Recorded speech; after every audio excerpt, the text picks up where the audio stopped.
पूरा लोकल। నమస్తే, welcome to పురా లోకల్. ప్రస్తుతం మనం బీజేపీ పార్టీ రాష్ట్ర ప్రధాన కార్యాలయంలో SC Morcha state general secretary Kanti Kiran తోటి ఉన్నాము.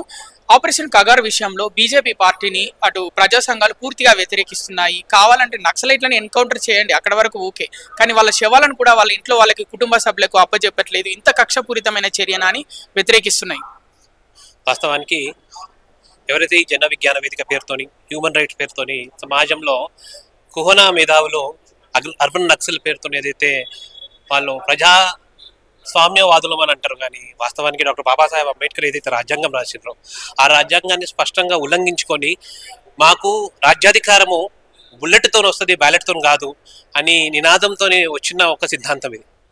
డాక్టర్ బాబాసాహెబ్ అంబేద్కర్ స్పష్టంగా ఈ దేశానికి కమ్యూనిజం సరిపోదు, ఈ దేశానికి మావోయిజం సరిపోదు అని స్పష్టంగా ప్రజాస్వామ్య పద్ధతులు, ప్రజాస్వామ్య విలువలు కాపాడాలని బ్యాలెట్ అనే ఒక పద్ధతిని ఇస్తే దాన్ని ఏ రోజు కూడా గౌరవం ఇవ్వకుండా బుల్లెట్ మీదనే ఆధారం ఈ సమాజ నిర్మాణం చేస్తామనే సిద్ధాంతంతో ఏదైతే మావోయిస్టులు వ్యవహరిస్తారు కదా, అది మూర్ఖత్వం ఆలోచన. దానికి ఏదైతే ఆపరేషన్ కగార్లో ఏ రకంగా అయితే భారతీయ జనతా పార్టీ కానీ ఈ భద్రతా దళాలను కానీ కగార్ ఆపరేషన్ కగార్ పడుతుంది, ఎవరెవరైతే ఈ ఆపరేషన్లో చనిపోయినారో వాళ్ళందరూ కూడా ఒకసారి బ్యాక్ రికార్డ్ చూసినట్టయితే, వాళ్ళు చేసిన దుర్మార్గమైన చర్యలు చూసినట్టయితే, అరే దంతేవాడలో ఒక్క బాంబ్ బ్లాస్ట్ లో సుమారుగా 72 మంది సిఆర్పిఎఫ్ జవాన్లు ప్రాణాలు కోల్పోయినారు. ఏ రోజు వాళ్ళ గురించి మాట్లాడలేదు. ఎంతో ఈ పక్క రాష్ట్రమైన ముఖ్యమంత్రి చంద్రబాబు నాయుడు మీద ప్రాణ తీసుకునే రకంగా దాడి చేసిన జరిగింది అలిపిరిలో, ఆ రోజు కూడా ఏ రోజు మాట్లాడలేదు.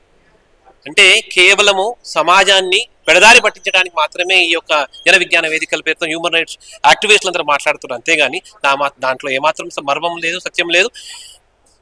టిట్ ఫర్ టాట్ ఏ రకంగా అయితే వాళ్ళు సమాజం గురించి పనిచేస్తున్నారో అదే రకంగా ప్రభుత్వం వారికి చర్య చూపిస్తుంది, కానీ కక్ష సాధింపు కానివ్వండి ఎటువంటి మూర్ఖపు ఆలోచనలు ప్రభుత్వానికి ఏమాత్రం లేదు. సరే, మీ బీజేపీ పార్టీ ప్రజా సంఘాల వల్ల మాటలు పట్టించుకోరు, మరి ప్రజలకు ఏం చెప్పాలనుకుంటున్నారు ఆపరేషన్ కగార్ విషయంలో? ఈ దేశంలో డాక్టర్ బాబాసాహెబ్ అంబేద్కర్ రాసిన రాజ్యాంగంతరంగా భారతీయ జనతా పార్టీ పరిపాలించాలి, ప్రజాస్వామ్య విలువలను కాపాడబడాలి. దేశం నలుమూలలో కూడా ఎక్కడ కూడా బుల్లెట్తోని ఎవరు కూడా ప్రజలని సమాజాన్ని నిర్మాణం చేయడానికి ఏదైతే సిద్ధాంతంతో వచ్చిండ్రో వాళ్ళము అరాచకాలు చేస్తామంటే కుదరదు. ఈ దేశంలో రాజ్యాంగం పరివలిల్లాలి, ఈ దేశంలో బ్యాలెట్ సిస్టమ్ పరివలిల్లాలి అనే ఒక నినాదంతో నరేంద్ర మోడీ గారి నేతృత్వం పనిచేస్తుంది.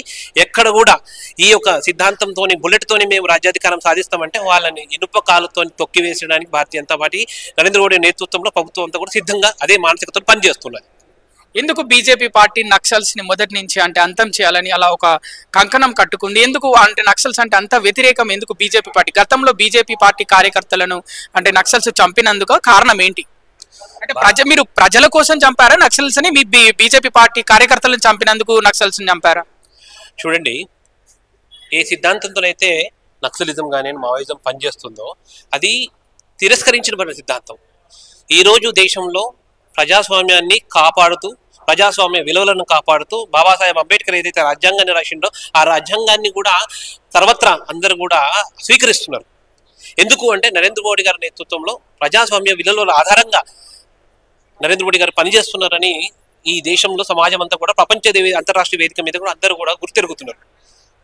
కానీ మరోవైపు బుల్లెట్తోని మేము రాజ్యాధికారం సాధిస్తానని ఏదైతే మావోయిస్ట్ పార్టీ కానీ సంబంధించిన తీవ్రవాద భావజాలం కానీ భావజాలంతో పనిచేస్తున్నారో వాళ్ళందరూ కూడా సమాజంతో తిరస్కరిస్తూ వస్తున్నారు. ఏ ఊర్లో కూడా ఎక్కడ కూడా ఈ దేశంలో ఎక్కడ కూడా వాళ్ళకి అధికారం లేదు, ఎవరు కూడా ఎక్కడ కూడా వాళ్ళని స్వాగతించట్లేదు. ఇది తిరస్కరించబడ్డ ఒక సిద్ధాంతము, ఇది ప్రజాస్వామ్య విలువలకు వ్యతిరేకంగా పనిచేసే సిద్ధాంతము, ఇది దేశ సార్వభౌమత్వానికి వ్యతిరేకంగా పనిచేసే సిద్ధాంతము, ఇది ఈ దేశము రాజ్యాంగానికి వ్యతిరేకంగా పనిచేసే సిద్ధాంతం. కాబట్టి ఈ దేశంలో ఎవరు కూడా ఆ మావోయిస్టు సిద్ధాంతాన్ని, కమ్యూనిస్ట్ సిద్ధాంతాన్ని స్వీకరించట్లేదు. దాన్ని స్పష్టంగా భారతీయ జనతా పార్టీ అందరూ కూడా వ్యతిరేకిస్తున్నారు. కాబట్టి ఎవరు కూడా దాని వారి పక్కకు పోయి నిలబడి వారికి మద్దతు ఇచ్చినట్టు ఎక్కడ కూడా దాఖలాలు లేవు.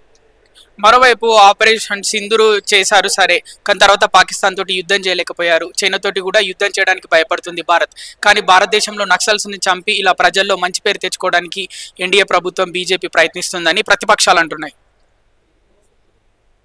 భారతదేశ ప్రభుత్వము ఏ రకంగా అయితే ఆపరేషన్ సింధూర్తోని తీవ్రవాద దాడుల్లో భాగంగా పహల్గామ్లో ఎవరైతే మహిళలు వారి యొక్క ఆరోతనాన్ని కోల్పోయినారో దానికి ప్రతిబింబమే నరేంద్ర మోడీ గారు తీవ్రవాదాన్ని మొత్తం కూడా ఒక్కొక్క కాలుతోనే అంతం చేస్తా అని పాకిస్తాన్లో జొరబడి 9 తీవ్రవాద చోట్లను కూడా ధ్వంసం చేయడం జరిగింది.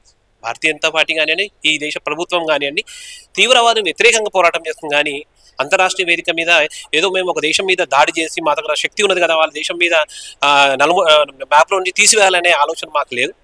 స్పష్టంగా ఈ దేశ ప్రధాని నరేంద్ర మోడీ గారు మొత్తం భారతీయులందరినీ కూడా కలుపుకొని తీవ్రవాదానికి వ్యతిరేకంగా పోరాటం చేస్తుంది. ఈ దేశం నుంచి ఏదైతే డెలిగేషన్ ప్రపంచ దేశాలకు పోయిందో ఆ దేశాలలో కూడా ఆయా డెలిగేషన్ సంబంధించిన వాళ్ళు కూడా స్పష్టంగా ఇదే చెప్తున్నారు. భారతదేశము నరేంద్ర మోడీ గారి నేతృత్వంలో we are fighting against terrorism, we are not against Pakistan అనే స్పష్టమైన మెసేజ్ నరేంద్ర మోడీ గారి నేతృత్వం ప్రభుత్వం కూడా ఇవ్వడం జరుగుతుంది. మరి నక్సల్స్ అంటే ఆ యుద్ధం చేయలేక ఇక్కడ ఈ యుద్ధం చేశారని అంటున్నారు ప్రతిపక్షాలు. చూడండి, మంచి చేసిన దాంట్లో నుంచి ఏదో కొత్తగా చెడు తీసే అలవాటు ఉన్న ఆలోచన కలిగిన వాళ్ళు ఈ ప్రజాస్వామ్య వాదుల పేరుతోని, జన విజ్ఞాన వేదికల వాదులతోని, హ్యూమన్ రైట్స్ పేరుతోని ఎక్కడ చూసినా మంచి ఏదైతే జరుగుతుందో దాంట్లో అంటే భావజాల వ్యతిరేకత ఉండొచ్చు కాక, కానీ ఎప్పుడైనా సరే మంచి జరుగుతుంది, సమాజం మేలు జరుగుతుంది అన్నప్పుడు దాన్ని గ్రహించి దాని వెనక రావడం అనేది ఒక మనిషికి ఉన్న సహజ లక్షణం.